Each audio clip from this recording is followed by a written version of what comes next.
Chapter 14, Power. We could run away. No, a ravage. She probably wouldn't even care. Yes, she old. My room was small, but larger than the one at the school. I had a desk here too, a berth, a few data pads, and a computer, and not much else. Ravage lay across my desk. You don't want to stay here all break, do you? I vented a sigh. And if she makes you go to a different school? Lo, okay, there's no I forced myself to calm down. I can't stop here. If I had to start over, then I had to start over. This time, I'd be more careful. I'd be sure not to make any friends. It was stupid of me to think that I could have friends. Friends never worked out, and I always ended up exactly where I'd started or worse. Besides, I couldn't push Crescent too far or she'd make good on her threats to get rid of Ravage. I needed Ravage. I had coped without Searchlight and Ratchet before, and could do so again, but I needed Ravage. We could run away. And go where? Searchlight's creators, as nice as they were, wouldn't want Ravage and I there forever. And I couldn't go to school without Crescent to pay for it. We can't live on the streets. I've done it before, Ravage thought. Well, it wasn't very fun. We could go life with Searchlight. We co-Ald-NT. Why not? His creators are much better than Crescent. I bet they'd let us stay there. I shook my helm. He had a hard time understanding this sort of thing. No, just DRO up by it. Things would go back to the way they were before. They'd go back to normal, and normal was alright. I'd still have Ravage, so I'd be okay. No, I wouldn't. I'd lose all the ground I'd gained. I'd have to take tests with the other students again. I'd have to endure all the staring and curiosity again, and carefully evade questions and ignore thoughts about why I was so different until everyone got used to me. I'd done it before. I'd done it before and survived it. This always happened when things looked like they were about to turn out well. You could just tell Crescent you aren't listening to her and go back to school on your own. Why you need money for that? Just stop, Ravage. You have to do something. I looked up at him. Searchlight was always saying that. Searchlight would do something, but I wasn't Searchlight. If I wasn't there next term, he'd be all alone against the bullies. Of course, had my involvement really been helping him? Maybe if I hadn't been there, he'd have learned not to fight them. Somehow I had a hard time believing that. Without me, the bullies wouldn't have much trouble hunting him down. Ratchet would be in danger too. They'd get hurt again and again until someone gave up or got expelled. The bullies had gotten other students expelled before. This wasn't just about me. It was a strange thought that anyone else depended on me. But if I didn't go back to that school, my friends would probably get hurt. I stood. Ravage got up as well. What? Stay here, I said. These might not go EL. What are you going to do? I want to come. I shook my helm. Stay here. I left my room and made my way down the stairs. My sudden confidence dissipated as I reached the hallway Crescent's office was in. She was there, reading the news on a datapad. She rarely spent a lot of time, her office unless she was in a particularly bad mood, which she was. At least she hadn't called the school yet from what I could hear in her mind. I stood outside the open doorway, barely out of her line of sight, and tried to remember what I decided to say to her just moments ago, but my processor was suddenly blank. How could I convince her to let me stay at the school? Maybe it would just be better to wait it out. She might forget about her threat. Not this time. This time, I told Mecha about my abilities. I needed to resolve this somehow. I could threaten to tell others, but any threats of that sort would be empty. We both knew the danger grew exponentially, the more Mecha I told. She wanted me to tell her who knew my secret, but I wasn't going to. I didn't want to admit that I told the bullies, and besides, I could deal with them myself, and I wasn't about to give her a chance to hurt or threaten my friends in any way. I couldn't confront her without something substantial to say. I needed something. Something I could use, some way I could convince her it would be better to let me stay at the school. I hated confrontations. Maybe I should just go back to my room. I took a step backward. Crescent heard. No one else is home, Soundwave. She thought. Is that you? He's so creepy. Maybe I should have locked his door. I'm losing control of him, what happened this term? He almost stood up to me, he did stand up to me. That's not all right. Losing control of me. What had happened this term? What had happened was that I'd finally realized that I didn't need to let Crescent get her way all the time. I stepped forward again into the doorway. Her helm snapped up. Soundwave, are you ready to give me a list of who you told? No, I said. Don't take that tone with me or you'll be sorry.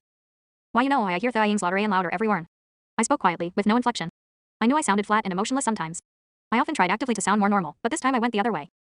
Her optics darted over my screen. What does he mean? Why is he telling me that? It means, I said. That soon it might be too much. Soundwave, go back to your room. Get away from me. I took a step into her office. If I have to go to a new school and take tests with OTR students again, I won't be long. I actually wasn't sure if I was lying about that. A- at this point, I don't really care. But I thought it was far air to warn you. I had made progress these past few decades. If she didn't want me to make progress, I'd just go insane instead. He's just bluffing, he has to be bluffing. What if he's not? I took another step toward her. Get out. She said. Get away from me, you freak. I'll have Ravage put down if you don't leave right now. Stay away from me. I stopped and stared at her. Then slowly, calmly I turned and walked away. I went back to my room, listening to her fear. I would ask early the next dawn if I could spend the break with Searchlight. If I was creepily cheerful enough about it, she might not even argue. The thought made me feel sick. Blackmail and threats were her tools, and I didn't want to be like her. They were so easy to use though. I knew everyone's fears, their secrets, and their old emotional wounds. I knew how frightened of me Crescent was, how afraid she was that I would go crazy and get revenge on her for how she treated me.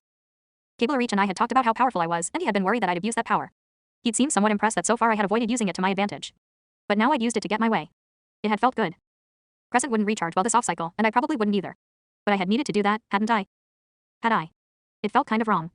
I spent so much effort worrying that everyone was afraid of me, and now I'd intentionally scared someone. Ravage looked up when I came in. I shut the door behind me and sat down. Well, Ravage asked. How did it go? Do we need to run away? I think, I said. She'll let me stay at the school. Good, Ravage said. I'd have been sad to go somewhere that didn't have Ratchet. I sighed. What? No, nothing. You don't seem all that happy about this. What did you have to do to convince her? Did you tell her you told Searchlight and that teacher? Are they in danger? Did you tell her Ratchet knows? Did you tell her she could get rid of me? No one of that. I said. I scared her. You, Ravage said, then grinned. You scared her. You should have let me come, Soundwave, you scared her. How? Now, you have to tell me. Ready to go insane if she made me switch schools. Ravage hissed a laugh. It wasn't funny. I was creepy enough as it was. I was a freak already. I didn't have to reinforce it by frightening anyone on purpose. She'd really been scared, she was still scared. I stretched out my range to hear her thoughts from halfway across the house. I almost wanted to go back and apologize, but she'd be furious. I wished I could pull my range back. Fear wasn't exactly a pleasant emotion, even when it wasn't my own fear. I figured I deserved to listen, though. I'd been angry and desperate, but that was no excuse. Never again. Well, no, I wished I knew I could keep that resolution, but I might need to do something like that in the future. At least it had worked. Crescent. She looked up from her cube of energon. Soundwave. Do you really want me here over the break? No, I'm not sure what you mean by that. How serious were you when you told me you're going crazy? I was serious. She frowned. Unlike you, I can't tell if someone's lying. But I don't want to take that chance if I find out you're just trying to scare me into submission. You can stay at that school, but only if you don't tell anyone you haven't already told. And leave me out of it and don't expect me to help you if the wrong mecha find out, because I won't, I'll just plead ignorance and let the government have you. And no, I don't actually want you here over the break. Just 1.25 more forns and I can be rid of him. Frag, that is so long. The end, can I go? Go. Yes, you can go wherever the pit you want, so long as it doesn't cost me anything. I left her there and went upstairs for Ravage. Well. Ravage said. We can go. Ravage leapt up onto my shoulders. Good. I hope Rumble and Frenzy are still there. I nodded. It would be good for him to spend time with some other symbiotes. I didn't have much I wanted to bring, maybe a few datapads, but I'd left those all at the school anyway. I left Crescent's house and walked toward the school. It was early enough in the Orn that I was pretty sure Searchlight hadn't left yet. I got there quickly and went right to Searchlight's room, where he was waiting for me. Ratchet was already gone, though, which made Ravage a little sad. So, can you come? Searchlight asked. I nodded. Good. I was worried when you didn't come back last off-cycle. What happened? I hesitated. Long story. Right, you can type it out or something if you don't want to talk that much. Well, we've got to get going. We should go so we don't miss the transport. I mean, if we do, there's another one a drawer later, but let's at least try to catch the earlier one. Do you have everything you need?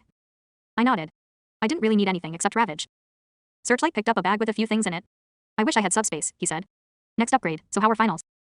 Good, I'd been able to see how much I knew on my own without anyone else feeding me the answers. I had sometimes worried that I wasn't really learning anything because whenever the teachers asked questions, someone else always knew the answer and so I could borrow it from them. But now I was sure I was learning things. I felt like I'd done well on the finals. That's good, Searchlight said. I think I might not have done so well on that history one. I hope I didn't fail. I can't fail a class, so my creators are working this Orn, and they won't be home for several drawers after we get there. I think I want to go meet them at the shelter, instead of just going home. You want to come? I nodded. I hope he doesn't scare the symbiotes. I mean, I didn't mean that. I shrugged. Symbiotes duo on T usually mind me as Miwok as mecha. Some of them thought I was strange, but they usually weren't afraid of me. Huh, Searchlight said. I guess that makes sense. In some ways I think they're smarter than us, you know. He smiled at Ravage. They've got better instincts at least. We do, Ravage agreed. At the same time, symbiotes don't do things like build buildings or large societies or organize governments. But those things are useless, Ravage said. No, you just don't understand why they're useful, Searchlight said. Just like you see no point to going to school and learning things, do you? Ravage shook his head. But Soundwave explained it to me. You do it because you have to survive when you're older. If I didn't have Soundwave, I might decide to go to school and learn things too. Really? He'd have a bit of a hard time getting into any schools. Ravage shrugged. Maybe. I can read already. It's never helped me with anything, though. He looked at me. Still not sure what you made me learn. We left the school. Searchlight talked most of the way to the mass transit station. He was excited that finals were over and that he was going home. As he talked about the things he wanted to do over break, I couldn't help feeling a little jealous. He'd had this his whole life. His creators cared about him and wanted him. He actually missed them when he was away at school. I wondered what things would have been like if my creators hadn't died. If I'd grown up with them, would they have been like Crescent or more like Searchlight's creators? Would I have been happy? Would things have been better? I might not have Ravage. He might have been killed at that symbiote shop.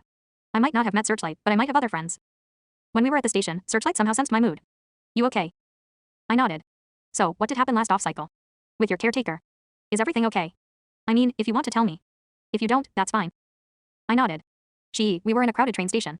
I couldn't talk about my conversation with Crescent when so many mecha were in hearing range. I guess I'll tell you about it later. Searchlight nodded. Fair enough. We got there just in time to catch the next transport. We didn't talk much on the ride, which was all right with me. This time, after we arrived, instead of walking to his house, Searchlight took us a different direction. It was a longer walk, but eventually, we got to a medium-sized, old-looking building. A slightly rusty sign above the front doors read outer, Econ Sector 26 Northwest Symbiote Shelter. Searchlight walked in, and I followed him into a small, drafty room. A femme sitting behind a desk smiled and looked up when we came in. It's Searchlight. Keepsake and Cam have been so excited. They'll be happy to see him. Hi, Searchlight. I heard you might show up sometime this Orn. Who's your friend? And what's with the visor? This is Soundwave, Searchlight said. He's going to stay with my creators and me over the break. Oh, I heard about that.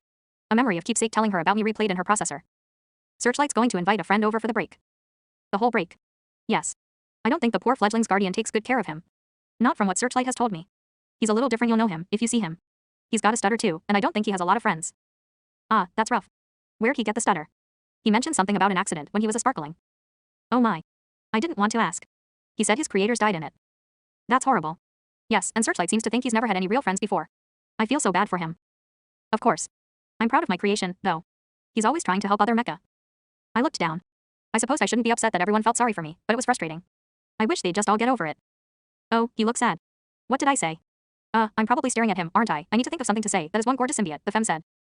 Ravage perked up. He looks like he could kill someone though. He's really big too. How well does he do around other? He's fine, Searchlight said. Oh, Soundwave, this is Goldsky. The femme nodded. Sorry, I didn't introduce myself. It really is good to meet you. You two can go in. I wonder if he always looks sad. It's so hard to tell what he's thinking when I can't see his expression. Does he have a faceplate under that screen, or is it just the screen? I followed Searchlight past the desk and through another set of doors. This was the usual reaction when someone met me. Searchlight and his creators were the exception to the rule in that case. It was almost always curiosity, or pity or fear, or some combination of the three. I could clearly hear their thoughts in the room beyond as well as the thoughts of numerous symbiotes, and one more mech. We went through the door and I was surprised at the physical noise in the room. Symbiotes' processors were quiet enough that the actual audible noise they were making was louder than their collective thoughts. Another mech was standing with Cam, looking down at a ropey, snake-like symbiote. They were trying to convince it to tell them where something was. But I don't know. I haven't ever seen it in my life. They'll never find it. Writhe, that toy belongs to Gyroptic, you know that? The other mech said. And you were seen taking it. Where did you put it? I didn't have it. The snake, Writhe said. I was framed. I caught a brief image of a little crack in the corner of his cage that he could stuff things into. Ravage leapt off of my shoulders, recognizing Rumble and Frenzy in a cage to the side of the room. Searchlight. Keepsake, who had been talking to a rodent-shaped symbiote, noticed her creation standing by the door. The two mechs looked up as well. Cam smiled as Key passed across the room to embrace Searchlight. Soundwave's here too. Good. You brought Soundwave too. Soundwave, are you here for the whole break? I nodded. Wonderful, Keepsake said. Well, we have a few more chores here before the later shift comes. You two can go home or you can stay and help if you like. Searchlight looked at me. Stay. I nodded slightly. We'll stay, Searchlight said. You mechs seem pretty understaffed. Well, Dancer sick, poor femme, Keepsake said. Nasty virus. She probably caught it from one of the newer editions. And Turbine left, he got a job somewhere else. Alright, Soundwave will need to know everyone's names. Searchlight, would you? No, you don't know some of the newer symbiotes. I'll give Soundwave a tour. You can go ask Cam what you can do to help. Got it, Searchlight said. Keepsake took me around the room and introduced me to all the symbiotes currently in the shelter, then to the other mech, whose designation was Lakes. Now, Keepsake said. I don't want to make you clean out cages on your first dorm here. So why don't you ask Searchlight if he wants to help you take a few of the more restless ones for a walk? I nodded and wandered over to where Ride the snake was still refusing to know anything about the toy he had stolen. The symbiote he'd stolen from, a tripod-like creature with one large optic, was sitting in his cage, feeling miserable. He barely looked up when Keepsake had introduced me to him. Come on, Ride, Searchlight said. How would you feel if Gyroptic took something from you? But he didn't, Ride said, and I didn't take anything from him. I don't know what you all are talking about. Why do you always blame me when something goes missing? They all hate me. He curled into a defensive posture. They all think I'm a thief and a liar. Every mech hates me. Searchlight looked at me. You pick up where he hid it. Gyroptic really loves that silly toy, and I don't know how well he'll function without the thing. I shook my helm slightly and looked at Writhe. Do you know where it is? Writhe turned to look at me for the first time. I've never seen him before. I keep telling you all I don't, why won't any of you believe me? Because we know he's lying, Blix thought, patience wearing very thin. I believe why you, I told him seriously, even though I knew for certain that he'd taken it. He talks funny. But, he believes me. Really. We're just asking because Gyroptic's sad, AA, and we want to help him find it. I be at why you be good at GE adding I into small spaces to look for it. Can't you help us? Blix frowned at me thoughtfully. Huh, that's an interesting approach. I bet Giro Optic would be gra at full I if you found it fo or high I am. That's pretty clever, Cam said. Now Writhe has a way out. He can return the toy without getting in trouble, but it also might encourage him to steal things in the future, only to pretend to find them and give them back. Might set a bad precedent. Writhe was a little suspicious at first, but then he really thought about what I'd said and realized that he wouldn't mind it if Gyroptic was happy with him. And if he made a big show of finding this thing. Alright, he said. I'll help you look. I'll just wait until no one's looking and grab it quickly. Okay, Lake said, willing to play along. Let's look, every mech. We've got to find Gyroptic's toy. Ravage rolled his optics. Soundwave, can Rumble and Frenzy come out of their cage? I didn't answer him, or give any indication that I'd heard him. He should know better than to mentally ask me questions in a crowded room. Writhe waited until no one was looking, then snuck into his cage. He came back out with a little figure wrapped in his coils, then carried it covertly over to the side of the room before declaring that he had found it. The little tripod symbiote was let out of his cage, and he took the toy from Writhe quickly before retreating safely behind Lake's speed. Writhe's spark sank as he realized that Gyroptic didn't look very grateful after all, and his attempt to make a friend had failed. Thank you for finding that, Writhe, Keepsake said, smiling at the snake. That was pretty good thinking on Soundwave's part. Okay, who wants to go for a walk? Most of the symbiotes in the room perked up, and at least half of them called out for her to pick them. I spent the next several drawers leading symbiotes on a circuit around the building. We would take a few for a walk, while Keepsake and the others cleaned out cages, then bring them back and leave with another group. For the most part they behaved, even though we didn't have them on leashes. and when one of them would make a run for it, Ravage would go after them and bring them back. When we were done with that, it was time to feed them and lock up for the Orn. I helped distribute Energon and started memorizing their designations. I was surprised after the Orn of Chaos and hard work that I didn't have a processor 8 by the time the on-cycle ended. But then again, symbiotes didn't think as loudly. And their thoughts were mostly simple instincts and emotions. After spending part of an Orn with so many of them, I almost felt like my life was simpler. I could almost forget about the bullies and Crescent and all the trouble that came with the ability to read minds. Almost. Searchlight and his creators and I walked to his house in the gloom of the early off-cycle. The sun had set by the time we got there. Let's have some Energon and then I'll go recharge, all right. Keepsake said. Kind of wanted to stay up, Searchlight said. It is the end of term break, you know. Yes, Keepsake agreed. But Cam and I have to get up early next on cycle. If the two of you want to watch a holofit or something, you can, but don't stay up too late. Soundwave, we don't have a guest room for you, so you get to have the living room bench. Or if you'd rather, you can recharge on Searchlight's floor. I'm sorry we don't have somewhere better. He's probably used to a room of his own. That's fine, I told her, trying to put as much cheerful reassurance into my voice as possible. I wouldn't mind recharging in their living room. In fact, I'd rather recharge on their front porch than on my own berth at Crescent's house. We had some Energon. All three of them tried far too hard not to stare at me as I poured my cube down the port in my shoulder. I didn't mind that much. Then Keepsake bid us good off cycle and left.